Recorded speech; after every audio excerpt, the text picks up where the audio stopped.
Hello साथियों, मैं भूपेंद्र एक बार फिर से आप सभी का आपके अपने YouTube channel BS level education में स्वागत करता हूं। तो साथियों, आज हम पढ़ेंगे संधि।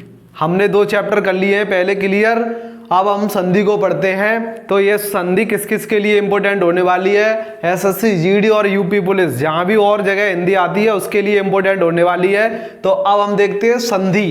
तो संधि की परिभाषा क्या है उसे हम समझेंगे।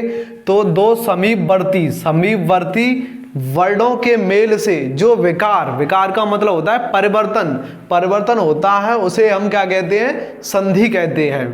उदाहरण से समझेंगे, जैसे एक एग्जाम्पल है देव प्लस आलय बराबर देवालय। तो इसमें समीपवर्ती वर्ड देखेंगे। तो समीपवर्ती जैसे देव का व और आलय का आ, इनके दोनों के मेल से जो परिवर्तन हुआ है, परिवर्तन यानी मिलने से क्या हुआ है? परिवर्तन। तब हमारे पास शब्द क्या बना है? देवालय। तो इसे ही क्या कहेंगे? संधि कहेंगे। अगला उदाहरण देखते हैं, जगत प्लस नाथ बराबर क्या है? जगन्नाथ। तो इसमें भी ऐसे ही है, जो ता है आधा और ना, इन दोनों का क्या हुआ है? परिवर्तन हुआ है, यानी कि इनमें क्या हुआ है? विकार हुआ है। तब हमारे पास क्या शब्द बना है? जगन्नाथ। तो ये संधि के उदाहरण है। अगला देखते हैं, संधि विच्छेद किसे कहते हैं? तो इसे हम समझेंगे। तो संधि विच्छेद क्या है? संधि के नियमों द्वारा मिले वर्डों, जो नियमों के द्वारा, देखो ये नियम हुआ था, इसमें मिले ये वाले वर्ड मिल गए हैं, को फिर से मूल अवस्था में ले आना क्या कहलाता है? संधि विच्छेद कहलाता है। जो मूल अवस्था, यानी कि जैसे मूल अवस्था ये वाली है देव प्लस आलय, इसमें ले आना ही क्या कहलाता है? संधि विच्छेद कहलाता है। अब हम उदाहरण से समझेंगे। तो हमारा शब्द है परीक्षार्थी।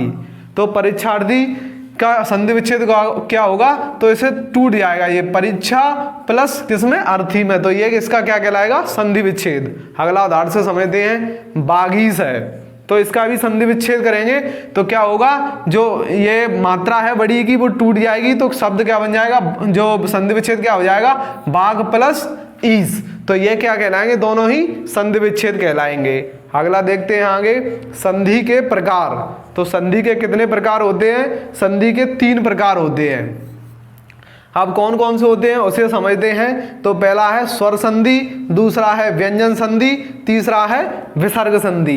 तो देखो, स्वर संधि की एक शॉर्ट में हम समझेंगे, यानी कि 2 स्वरों के मेल से परिवर्तन होता है, उसे हम स्वर संधि कहते हैं। यानी कि स्वर प्लस स्वर, इन दोनों के परिवर्तन से ही क्या बनती है? स्वर संधि। अब व्यंजन संधि को देखते हैं। तो इसमें क्या होगा? स्वर प्लस व्यंजन, या फिर व्यंजन प्लस स्वर, इनका मेल, या फिर व्यंजन प्लस व्यंजन, इनके जो मेल से जो बनेगा जो शब्द, उसे क्या कहेंगे? व्यंजन संधि कहेंगे। अगला देखते हैं विसर्ग संधि, तीसरा। उसे क्या होगा? इसमें एक तरफ विसर्ग होगी, जैसे हम समझते हैं आगे पीछे क्या है? विसर्ग। तो ये क्या कहलाएगी?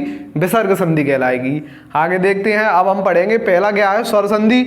उसको हम देखते हैं। तो स्वर संधि हम लिखेंगे। तो स्वर संधि के क्या कितने प्रकार हैं? तो स्वर संधि के 5 प्रकार हैं। कौन कौन से उसे देखते हैं हम। तो पहला है दीर्घ स्वर संधि, गुण स्वर संधि, वृद्धि स्वर संधि, यड़ स्वर संधि, अयाद स्वर संधि। तो ये 5 प्रकार हैं। इनको हम किससे पढ़ेंगे? ट्रिक से। तो हमारी ट्रिक क्या है?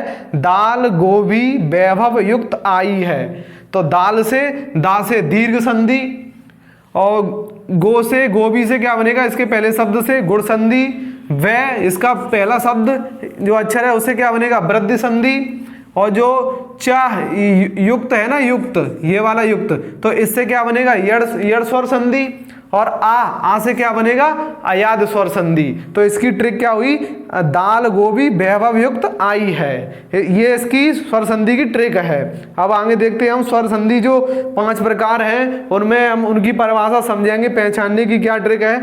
अगर दीर्घ स्वर संधि आएगी तो उसके कैसे पहचानेंगे? तो बड़ी मात्रा अगर दिखाई दे जाएगी तो वो क्या कहलाएगी? दीर्घ स्वर संधि। जैसे देखते हैं, जैसे इसमें क्या है? देवालय, इसमें बड़ी मात्रा है, ई इसमें मात्रा है, और इसमें मात्रा है। तो ये क्या कहलाएंगी? दीर्घ संधि। तो इसमें किसकी मात्रा आएगी? बड़े आ की, बड़ी ई की, और बड़ा ऊ की। उदाहरण से समझेंगे, जैसे देवालय, इसमें किसकी आई है? वाह आ, तो इसमें आ की मात्रा आई है। अगला है ग्रीस, तो इसमें किसकी आई है? ई की। और अगला है शब्द वधूर्जा, तो इसमें किसकी आई है? ऊ की, बड़े ऊ की। तो ये कौन से कहलाएंगे? दीर्घ स्वर संधि कहलाएगी। अब हम देखते हैं अगला, गुण स्वर संधि। तो गुण स्वर संधि में क्या होता है, इसमें एक मात्रा होती है, एक मात्रा जैसे ए की मात्रा या फिर ओ की मात्रा, ये है ए ओ अर, इसकी मात्रा होगी। तो उदाहरण से हम समझाएंगे जैसे नरेश, तो इसमें एक ही मात्रा है, देखो ये वाली। और ऐसे महोत्सव, इसमें भी एक ही मात्रा है। और देवर्षि, तो इसमें अर की मात्रा है। तो क्या होगा, ये अगर शब्द यानी कि अगर आपको एक मात्रा वाले शब्द दिखेंगे तो वहां कौन सी संधि होगी, गुण स्वर संधि। अगली देखते हैं तीसरी, वृद्धि स्वर संधि।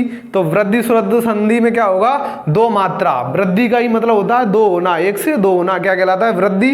तो इसमें दो मात्रा होंगी, देखो एक ये यानी कि बड़ी ए की और बड़े ओ की अगर मात्रा होंगी तो वहां क्या होगी, वृद्धि स्वर संधि होगी। उदाहरण से समझेंगे जैसे सदैव, यहाँ देखो ए दो मात्रा आई है सदैव पे, तो यहाँ क्या कहलाएगी, ये वृद्धि स्वर संधि। और इसमें ही वनौषधि, तो इसमें भी क्या दो मात्रा आई है, तो ये क्या कहलाएगा, वृद्धि स्वर संधि। आगे देखते हैं हम यड़ स्वर संधि। तो यड़ स्वर संधि की हम ट्रिक से समझेंगे, यानी या व रा के पहले आधा अक्षर आ जाए तो क्या कहलाएगी, वो यड़ स्वर संधि कहलाएगी। अब देखते हैं जैसे उदाहरण से, तो देखो इसमें क्या है, स्वागत है हमारे पास शब्द, तो स्वागत में वाह, तो वाह के पहले क्या आ जाए, आधा अक्षर, तो इसमें आधा सा आया है, तो ये क्या कहलाएगा, यड़ स्वर संधि। एक और उदाहरण देखते हैं जैसे इत्यादि, तो इसमें भी या से पहले आधा आ रहा है, तो ये क्या है, यड़ स्वर संधि है।